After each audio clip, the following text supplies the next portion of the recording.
Hey guys, selamat datang di my YouTube channel. Kadida Official kali ini, Mimin akan melanjutkan spoiler Renegade Immortal kelanjutan episode kemarin, di mana Wang Lin sedang berusaha memulihkan energi spiritualnya. Dan inilah momen Liu Mei mencari Wang Lin hingga pada akhirnya nanti dititipin anak sama Wang Lin di sebuah gua. Oke guys, kita langsung aja ke spoilernya. Sinar cahaya hijau terbang di sisi timur planet Suzaku. Namun, orang ini tidak terbang dengan tubuhnya tetapi dengan jiwa asalnya. Dia berantakan. Ada 3 penyok seukuran kepalan tangan di jiwa asalnya. Masing-masing memancarkan cahaya perak. Orang ini adalah nenek moyang Giant Demon Clan. Dia sangat terluka oleh anak iblis Son Tai dan harus melarikan diri dengan jiwa asalnya. Dia bahkan tidak punya waktu untuk mengkhawatirkan Wang Lin. Tetapi anak iblis itu sangat aneh. Tidak pernah mengatakan sepatah kata pun dan hanya mengejarnya. Dalam beberapa bulan terakhir ini mereka hampir mengelilingi seluruh planet satu kali. Selama pengejaran, leluhur klan iblis raksasa ditabrak oleh beberapa pukulan anak iblis itu. Tanda kepalan kecil ini seharusnya tidak dipandang rendah karena telah melukai jiwa asalnya. Jika bukan karena fakta bahwa dia telah menjadi seorang kultivator untuk waktu yang sangat lama dan memiliki beberapa teknik rahasia klan iblis raksasa, dia tidak akan bisa pergi. Dia terlalu terluka untuk kita kekuatan garis keturunannya lagi. Jadi, pada akhirnya, dia memikat anak iblis ke utara ekstrim. Ada batasan kuno di sana yang telah ada sejak planet Suzaku didirikan. Hanya dengan menjebak anak iblis di sana dia bisa pergi. Dia sangat lemah saat ini dan dia tidak ingin menarik terlalu banyak perhatian. Jadi dia dengan cepat kembali ke klan setan raksasa. Adapun apakah Kaihu dan anggota klan lainnya berhasil keluar hidup-hidup, dia sudah lama melupakan mereka. Setelah kembali ke klan setan raksasa, ia segera memiliki anggota klan dan mulai budidaya pintu tertutupnya. Adapun Wang Lin, dia tidak berani mencarinya sekarang. Suzaku sudah mulai menyelidiki masalah ini. Jadi dia hanya bisa mengepalkan giginya dan menyerah tanpa daya untuk saat ini. Meskipun dia tidak menangkap Wang Lin, dia mencuri pedang terbang misterius ini. Pada saat ini, leluhur membuka matanya. Dia bergerak di sekitar tubuh yang dia miliki dan matanya menjadi gelap. Tubuh kerasukan ini akan membutuhkan waktu untuk sepenuhnya menjadi miliknya. Waktu ini bervariasi tergantung pada tingkat kultivasi dari orang yang dimiliki dan dari orang yang memiliki. Mata leluhur menyala. Dia menampar tasnya memegang dan pedang langit terbang dan melayang di depannya. Leluhur menunjuk ke arah pedang surgawi dan teriakan menyedihkan yang dicampur dengan permohonan. Belas kasihan segera keluar. Nenek moyang berteriak, roh pedang muncul. Gas hitam tiba-tiba keluar dari pedang langit dan membentuk-bentuk Culigu. Setelah dia melihat nenek moyang Giant Demon Clan, dia segera mulai memohon belas kasihan. Tuanku, kasihanilah. Tolong jangan bunuh aku. Saya dipaksa oleh orang yang bernama Wang. Kebencianku padanya tidak kurang dari milikmu. Tuanku, aku benci dia sampai habis. Setelah leluhur klan iblis raksasa mendengar kata-kata Culigu, dia tertegun dan kemudian segera tersenyum. Kamu tentu saja roh pedang yang aneh. Kebanyakan roh pedang sangat teguh dan loyal. Culigu segera mengungkapkan senyum yang menyenangkan dan berkata, kakekmu Cu. Nenek moyang menatap Culigu. Culigu dengan cepat mengubah ekspresinya dan berkata, bagaimana mungkin roh pedang pelayan itu dibandingkan dengan saya? Orang bijak tahu siapa yang harus mereka ikuti. Leluhur klan setan raksasa menatap Culigu dan kemudian menembakkan sinar hijau padanya. Culigu segera mulai menjerit dengan sedih sambil berbicara buruk tentang Wang Lin. Sang leluhur mendembus dan menghilangkan mantranya. Dia kemudian berteriak, mulai hari ini dan seterusnya, kamu adalah roh pedangku. Karena Anda menyerah pada Anda sendiri, saya tidak akan membatasi Anda.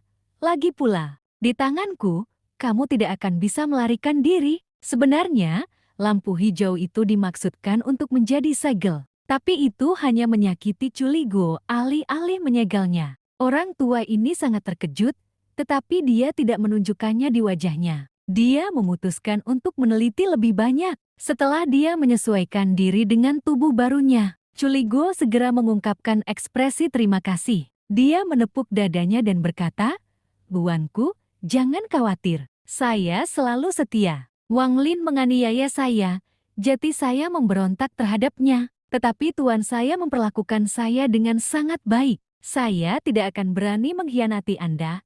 Ini sumpah saya. Jika saya hancurkan, biarkan 10.000 setan menembus hatiku." Melihat ini, leluhur klan setan raksasa menjadi cerah. Culigo menghela nafas lega. Dia diam-diam berpikir, sepertinya nenekmu Culigo pintar. Saya tidak tahu kapan iblis itu akan datang dan menyelamatkan saya. Jadi saya harus menolak. Pertama saya akan menyerah dan kemudian kembali pada pria tua ini di masa depan. Saya, Culigo, sangat loyal. Iblis itu baik bagi saya. Jadi bagaimana saya bisa mengkhianatinya? Mata leluhur klan iblis raksasa menyala. Dia awalnya ingin menghapus roh pedang ini dan menggantinya dengan miliknya. Namun, jika itu bukan roh pedang awal, dia tidak akan bisa menggunakan kekuatan penuh pedang. Moreso, roh pedang ini tidak sederhana. Itu telah memperoleh kecerdasan yang cukup untuk memohon belas kasihan dan untuk menyenangkan orang lain. Dengan demikian, itu membuatnya semakin tidak rela untuk menyerah. Harus dikatakan bahwa sangat jarang bagi roh pedang untuk mendapatkan kecerdasan. Selama pertempuran, manfaat roh pedang yang cerdas sangat bagus. Dia tidak tahu bahwa Culigo bukan roh pedang asli dan alasan dia cerdas adalah karena dia adalah iblis. Bahkan jika Culigo melanggar sumpah yang baru saja dibuatnya, hukuman itu tidak akan merugikannya sama sekali. Bahkan, dia sedang menunggu hukuman terjadi. Karena itu malah memperkuat dirinya. Leluhur klan setan raksasa merenung sebentar sebelum memasukkan Culigo kembali ke pedang dan dengan hati-hati memeriksanya. Semakin banyak dia melihat, semakin terkejut dia. Dan ini jelas tidak normal. Saya bahkan tidak tahu terbuat dari bahan apa. Matanya menyala dan dia dengan hati-hati meletakkan pedang di dalam tasnya. Adapun Wang Lin, ia mengambil token terbang di sepanjang gunung sampai ia menemukan Gua 1090 dan terbang ke dalam. Gua ini tidak terlalu besar. Itu sangat mirip dengan yang dia gunakan kembali di Hangye Sekte. Yang ada hanyalah ranjang batu, bahkan tidak ada meja. Tetapi energi spiritual di sini sangat padat, beberapa kali lebih padat daripada di luar. Itu bahkan sedikit lebih baik daripada sumur di Fire Cloud Village yang ditenagai oleh 3 batu roh kualitas hampir habis. Meskipun energi spiritual yang dilepaskan oleh batu roh berkualitas tinggi mudah diserap, ia tidak memiliki semangat, terutama batu roh yang akan habis. Mereka tidak memiliki kekuatan sama sekali. Energi spiritual yang dilepaskan oleh Venaro di sini jauh lebih baik. Wang Lin duduk dalam posisi lotus di tempat tidur batu dan mulai berkultivasi. 3 hari kemudian, Wang Lin membuka matanya dan menggelengkan kepalanya. Dia merasa itu masih terlalu lambat. Dia menampar tasnya memegang dan mengeluarkan 3 batu roh kualitas terbaik. Kemudian dia menempatkan beberapa batasan pada dinding dan pintu.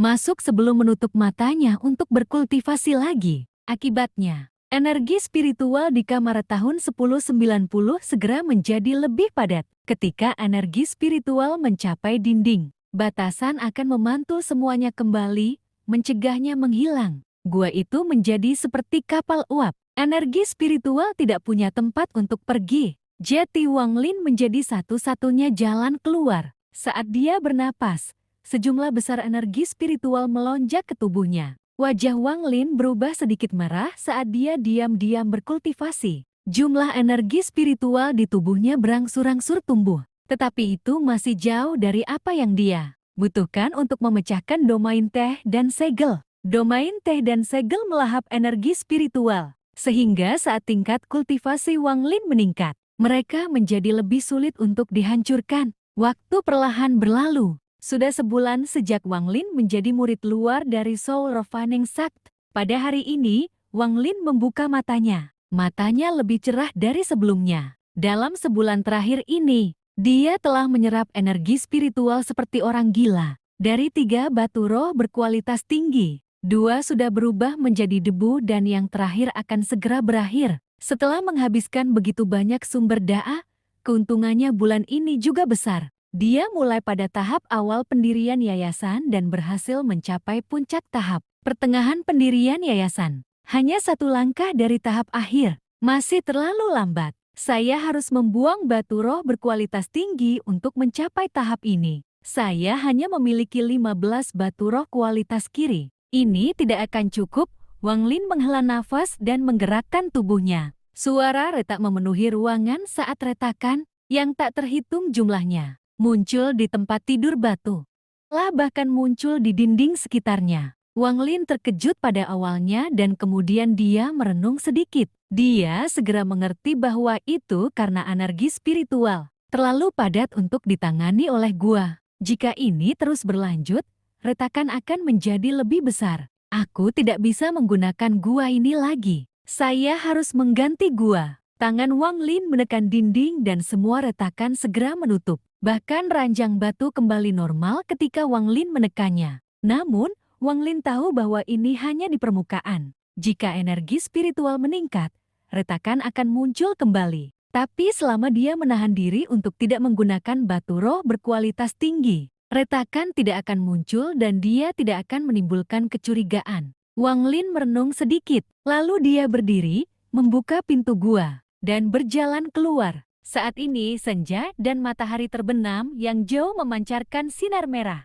Hari ini adalah hari terakhir tahun ini. Wang Lin menatap matahari terbenam. Sinar matahari musim dingin tidak mengandung banyak kehangatan. Pada saat mendarat di tubuh seseorang, itu sudah dingin. Dia merenung sedikit dan ingat bahwa hari ini adalah hari terakhir tahun ini. Begitu hari ini berlalu, itu akan menjadi tahun baru. Dia memikirkan apa yang bisa dilakukan Zhou kecil. Apakah dia masih menggertak Little White? Berpikir tentang ini, Wang Lin tersenyum tipis. Dia menghadapi matahari terbenam dan menarik napas dalam-dalam. Wang Lin bergumam pada dirinya sendiri, kehidupan bangkit dari abu, dari tempatnya yang tinggi di langit. Ia tiba-tiba dipukuli hingga menjadi manusia, tetapi ia mampu melewati semua itu dengan tekadnya. Tidak sampai hari ini dia bisa menyesali hal itu dan menggumamkan kata-kata itu. Ketika dia memikirkan apa yang terjadi sejak dia kehilangan kultivasinya,